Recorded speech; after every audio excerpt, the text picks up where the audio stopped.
Hello students, नमस्कार। Online classes में आप सभी का स्वागत है। और आज एक नया टॉपिक लेते हैं।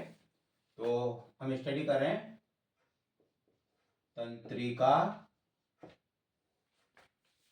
कोशिका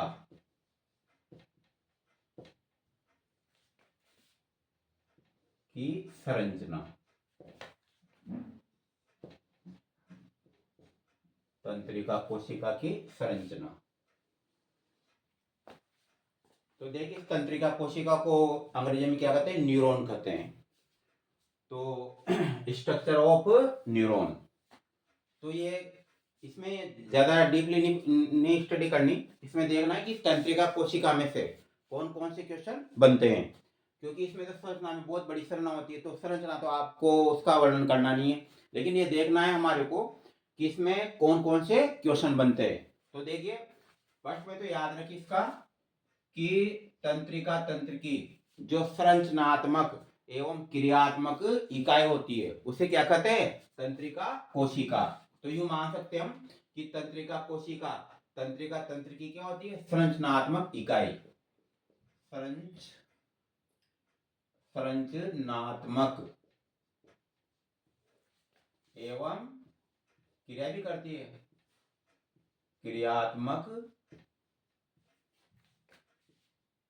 इकाई। तो तंत्रिका तंत्र की संरचनात्मक एवं क्रियात्मक जो इकाई होती है उसे क्या कहते हैं? तंत्रिका कोशिका। तंत्रिका कोशिका।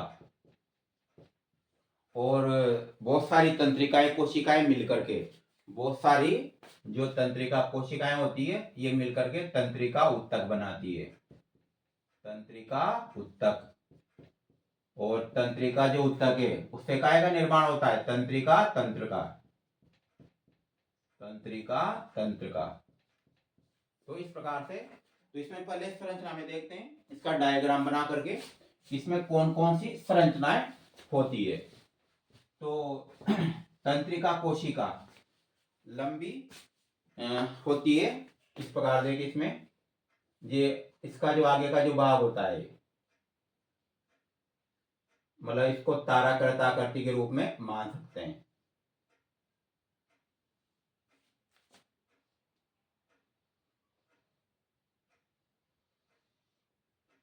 ये यहां से तंत्रिका निकलता है।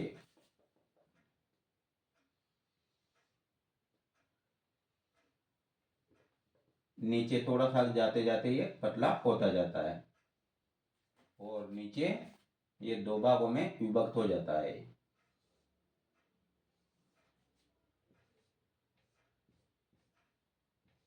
अब इसमें हम स्टडी करेंगे कि कौन कौन से जो है ना टॉपिक को याद करने, यानी उन पर क्वेश्चन बन सकते हैं। ये सिनेप्टिक बटन या सिनेप्टिक गुंडियां कहते हैं इनको। तो देखिए, और यहाँ पर ये पाए जाते हैं डेंड्राइट, जिनको ध्रुमाश्म कहते हैं।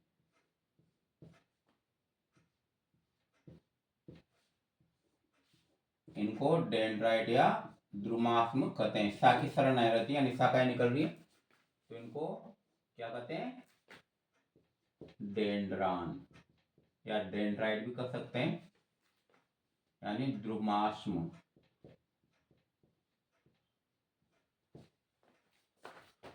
ये बीचों बीच इसमें अंडाकार केंद्रक पाया जाता है। केंद्रक। और इसमें कोशिका द्रव्य भरा होता है। इसमें तारकाय को छोड़ करके और सभी संरचनाएं पाई जाती है। इसमें देखिए, जो छोटे छोटे जो कण रहते हैं ये निश्चल कण कहलाते हैं। तो याद रखना, निश्चल कण कहाँ पाए जाते हैं? तंत्रिका कोशिका में। निश्चल कण। और कुछ लंबे ये तंतु भी पाए जाते हैं इसमें, तो उनको कहते हैं न्यूरोफाइब्रिल। न्यूरोफाइब्रिल।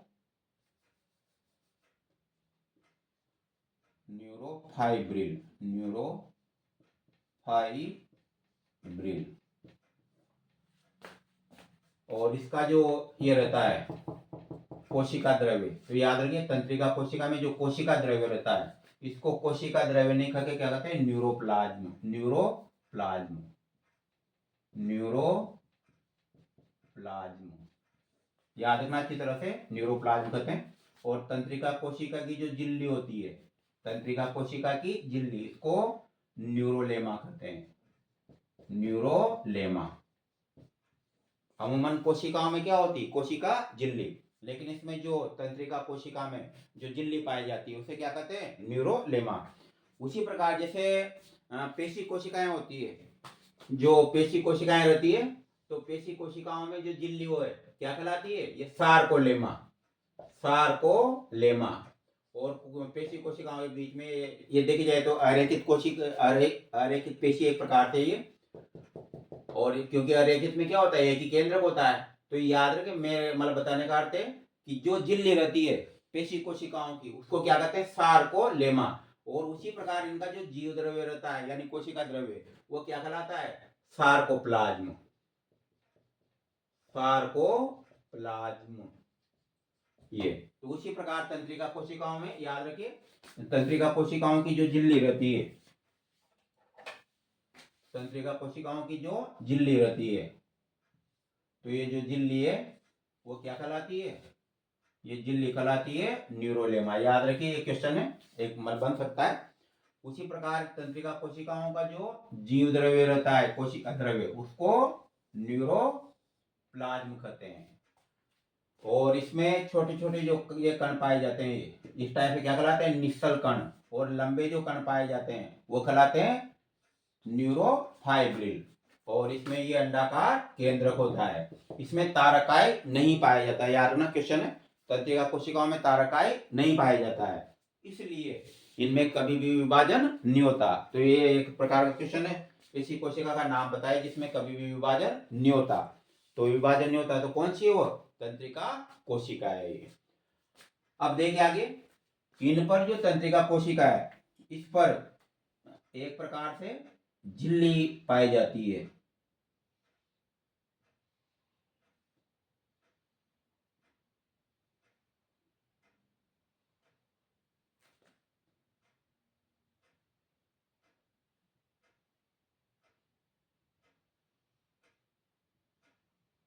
ये एक तो होती है स्वान आच्छद और एक होता है माइलिन आच्छद।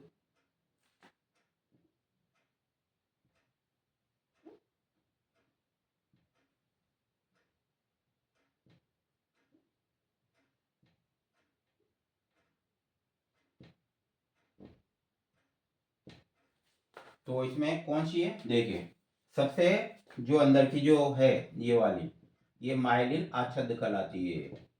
अंदर वाली संरचना जो मोटी झिल्ली होती है, यानी तंत्रिका पर एक पूरी की पूरी जो है ना, बीच बीच में से कटी हुई झिल्ली पाई जाती है। तो ये मोटी जो झिल्ली है वो तो कहलाती है माइलिन आच्छद। और इसके बाहर की तरफ जो पतली झिल्ली है वो कहलाती है स्वान आच्छद, या फिर इनको स्वान कोशिकाएं भी कहते हैं। क्या कहते हैं, स्वान कोशिकाएं। तो याद रखिए, तंत्रिका कोशिका के दो प्रमुख भाग है। नंबर एक में सोमा, याद रखना अच्छी तरह से, सोमा, इसको क्या कहते हैं, कोशिका काय, कोशिका काय, या इसी का एक और नाम है साइट्रन भी कहते हैं इसको, साइट्रन। तो तीन नाम हो गए। यानी इसका जो आगे का जो भाग है ना, ताराकृत आकृति लिए हुए, तो ये सामान्यतः इसे क्या कहते हैं, पूरा पूरा जो भाग आ जाएगा यहाँ तक, यहाँ से तो क्या निकल रहा है, तंत्रिकाक्ष निकल रहा है यहाँ से। तो ये ऊपर ऊपर का सारा भाग सोमा भी कहते हैं, इसे कोशिका काय भी कहते हैं, और इसको साइट्रन भी कहते हैं। इसके नीचे से फिर एक लंबी बेलनाकार संरचना निकलती है, जो नीचे आकर के पतली होती जाती है और दो शाखाओं में विभाजित हो जाती है। तो ये जो नीचे जो सरना बन रही पूरी, यहाँ से सोमा से लेकर के नीचे दो शाखाओं तक, तो ये कहलाता है तंत्रिकाक्ष, तंत्रिकाक्ष, याद रखना सरना को, तंत्रिकाक्ष ये। और इसका दूसरा अंग्रेजी में नाम है एक्सान, एक्सान कहलाता है। एक्सान नीचे आकर के दो भागों में विभक्त हो जाता है, और छोटी छोटी इनके जो सिरे होते हैं ना तंत्रिकाओं के, ये फूल जाते हैं, जिनको सिनेप्टिक बटन्स कहते हैं, सिनेप्टिक,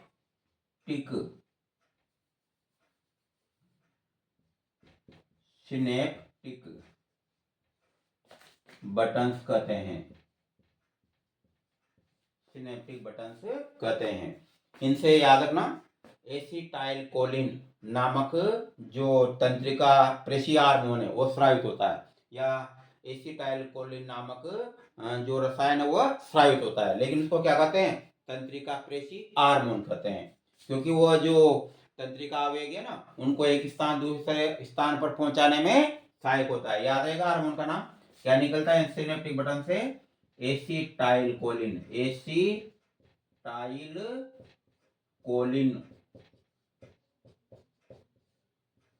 एसिटाइलकोलिन नामक तंत्रिका प्रेषी हार्मोन निकलता है। अब देखिए आगे बढ़ते हैं हम। इसके बाहर की तरफ जो ये झिल्ली का आवरण, जो पतली झिल्ली है, एक तरह से ये पतली झिल्ली जो बाहर की तरफ दिख रही है आपको, तो पतली झिल्ली क्या कहलाती है, ये कहलाती है, ये मोटी तो क्या आती है अंदर की मोटी, ये माइलिन आच्छादित, माइलिन आच्छादित, और बाहर की तरफ जो पतला आवरण है ये वाला जैसे, तो ये कहलाता है स्वान आच्छादित, स्वान आच्छादित। इसको स्वान कोशिकाएं भी, क्योंकि मतलब पतला रहता है ना, तो स्वान कोशिकाएं भी कह सकते हैं इनको, जो बाहर की तरफ है ना स्वान कोशिकाओं का आवरण रहता है। तो ये माइलिन आच्छादित जो है ना बीच बीच में से कटा हुआ दिखता है, तो इसलिए इसको जो क्या कहते हैं रेन बियर के जोड़, अच्छी तरह याद रखना, एक साल क्वेश्चन आता है रेन बियर के जोड़ किसमें पाए जाते हैं, तंत्रिका कोशिका में। ये देखो बीच बीच में से है ना, ये मैं इसमें पढ़े करके, ये बीच बीच में जो कट लग रहे हैं जैसे ये, तो ये क्या कहलाते हैं, ये कहलाते हैं रेन बियर, रेन बियर, रेन बियर के जोड़, या रेन बियर की पर्व संधियां, रेन वियर की पर्व संधियां, रेन वियर की पर्व संधियां। तो इस प्रकार से तंत्रिका कोशिका की संरचना है। अब देखिए इसमें कहाँ कहाँ, अच्छा इसका ऊपर का आएगी, आपको ये पता लगी कि इसका ऊपर का जो भाग है डेंड्रान, जहाँ भी वे भी डेंड्रान है, लेकिन एक कौन से के, ये एक सान वाला जो भाग है उसके। तो ये तंत्रिका कोशिका की संरचना है। इसमें से कहाँ कहाँ से क्वेश्चन, पहला आपको बता दिया कि तंत्रिका कोशिका, तंत्रिका कोशिका, तंत्रिका तंत्र की संरचनात्मक और क्रियात्मक इकाई होती है।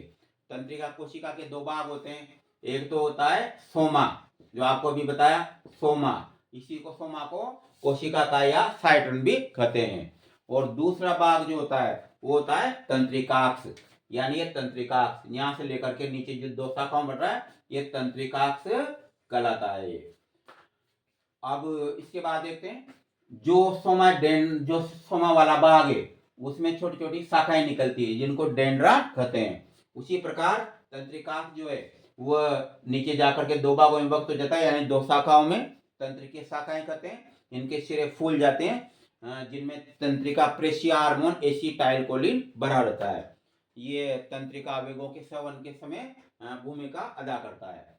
और इसके बाद तंत्रिका कोशिका में जो एक स्थान रहता है उसके ऊपर दो झिल्लियों का आवरण पाया जाता है। एक तो बारीक झिल्ली रहती है, पतली झिल्ली, जिसको स्वान आच्छादित कहते हैं, और एक मोटी झिल्ली होती है अंदर की तरफ जिसको क्या कहते हैं, माइलिन आच्छादित कहते हैं।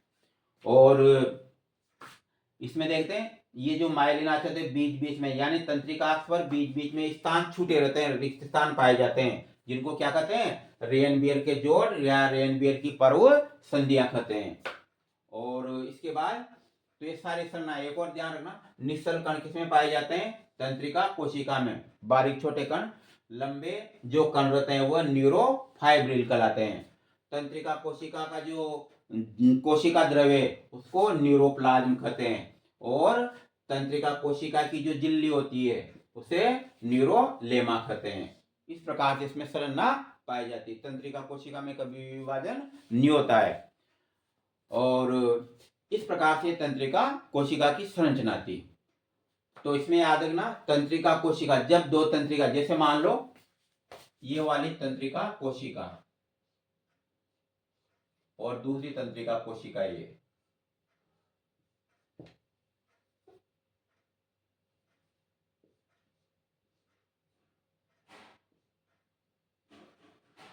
तो तंत्रिका कोशिका के ये जो होते हैं, आगे वाला भाग है सोमा वाला भाग, और पीछे वाला एक्सान वाला भाग, ये छोटा दिख रहा होगा आपको। ये कहने का अर्थ है, यहाँ बताता हूं, दूसरी जो तंत्रिका कोशिका इससे संयोजित रहेगी आगे की तरफ, मतलब तो ये परस्पर जुड़ती नहीं है, ये जुड़ती नहीं, इनके स्वतः ही जो है ना, जो तंत्रिकी आवेग है वो तंत्रिकाक्ष वाले भाग से, यानी जैसे एक जो है ना ये तंत्रिकाक्ष, तो इसका जो पीछे वाला भाग होता है तंत्रिकाक्ष का, ये जिसमें शाखाएं रहती है, तो आगे जो सोमा वाला भाग है उसकी तरफ प्रवाहित होता है, यानी तंत्रिका जो आवेग है ना वो कहां से जाते हैं, सोमा से नीचे तंत्रिकाक्ष की ओर जाते हैं। इस प्रकार से बाकी कल स्टडी करेंगे।